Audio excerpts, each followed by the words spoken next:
Welcome back to It's All Fun and Games. In my last video, despite how torturous it was, I ran down my top 5 worst video games based off of movies. This time, I'm going back to playing games that are actually fun.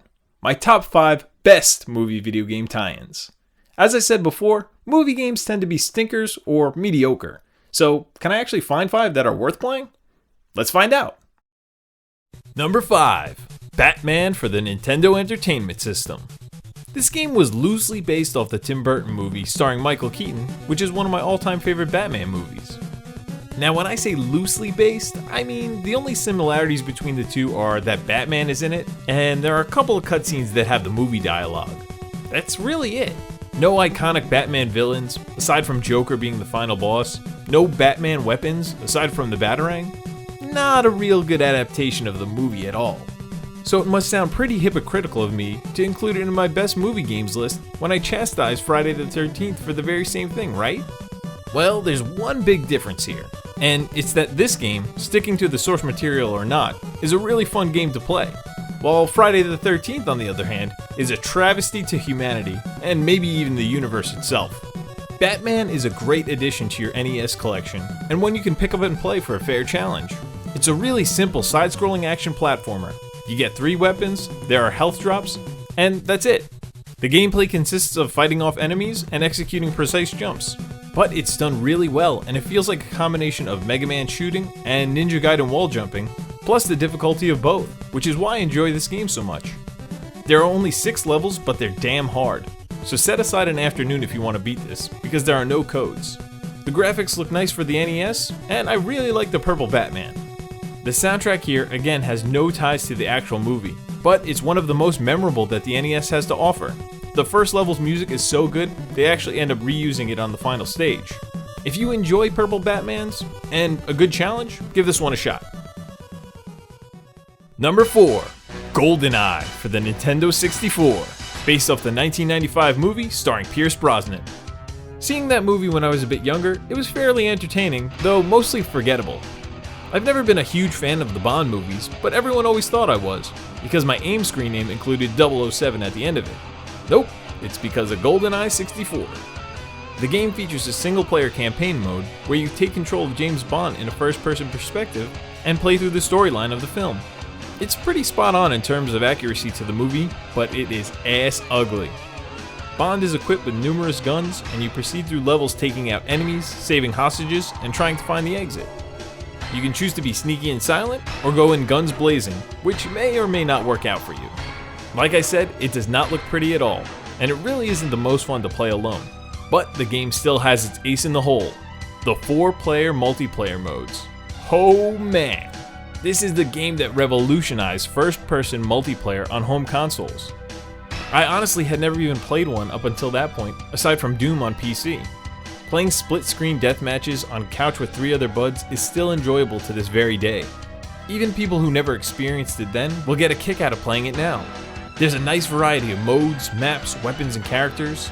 Playing slappers only with license to kill will never not be a laugh riot. Golden Gun mode will make you hate your friend who's actually good at the game.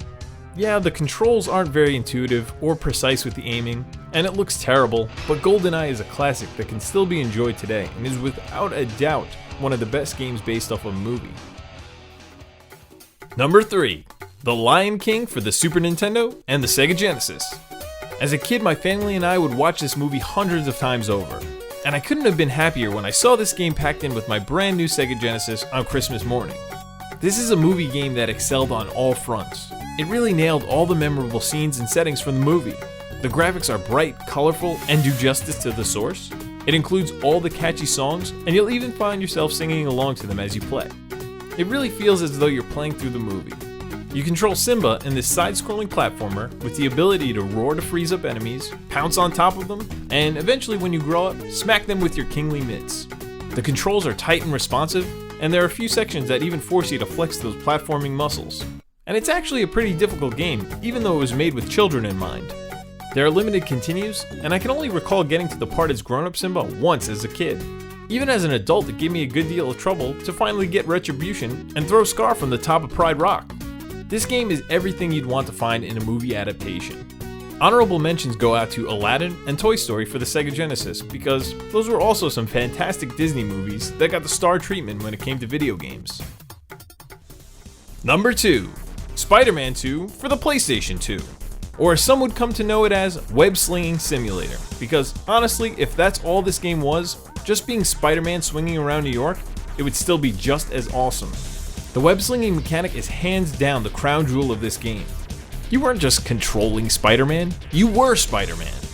It was so satisfying climbing buildings, jumping off of them, zipping around the city, and then whenever you wanted to, you could get to the actual story mode, help random citizens, or deliver pizzas.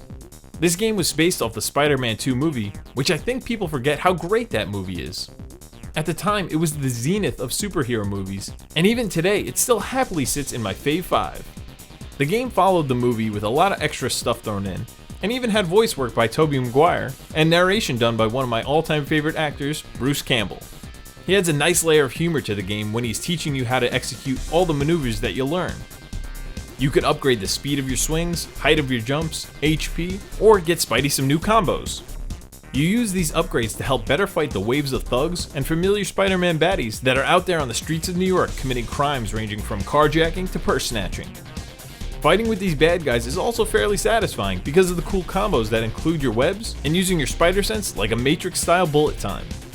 Helping citizens with lesser crimes was a nice feature that really helped drive home the fact that Spider-Man deals with everything from Doc Ock to window washers constantly falling from buildings.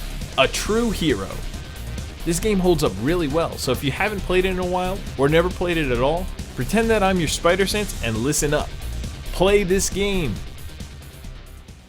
Number 1. Scott Pilgrim vs. the World. My absolute, undeniable, all-time favorite video game to movie adaptation. What? It was based off a comic? Ah, damn it. Yes, I'm well aware that the game was more so based off the comic than the movie. But the game did drop just a couple of days before the movie, so technically it tied in with the release of the film. And it's my list, so I'm counting it. This is a truly amazing game. I'm in lesbians with it for so many reasons. The graphics and design are just perfect. A great blend of retro video game style and the books themselves, which makes sense because there are many references in both the book and movie to retro video games. It has an incredible soundtrack made by the band Anamanaguchi, and it's one that I listen to all the time outside of the game. All the songs are so catchy and fun. The game itself is a 4-player, couch co-op, beat-em-up extravaganza. It does an awesome job of referencing old school games like River City Ransom, while still staying very fresh. You play as Scott Pilgrim, an unemployed slacker, yet competent fighter who must face off against the 7 evil exes of your new girlfriend Ramona. You battle hordes of hipsters, ninjas, demons, and robots until you get to the final boyfriend, Gideon. The combat here is really addictive, especially since you can use just about everything as a weapon, including your own partners.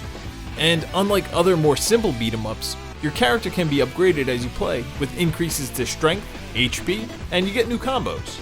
There are multiple endings here, and a ton of replayability as well. The game is just so vibrant, and it knows the source's identity and just runs with it. It's by far my favorite movie video game tie-in, and one of my favorite beat-em-ups ever.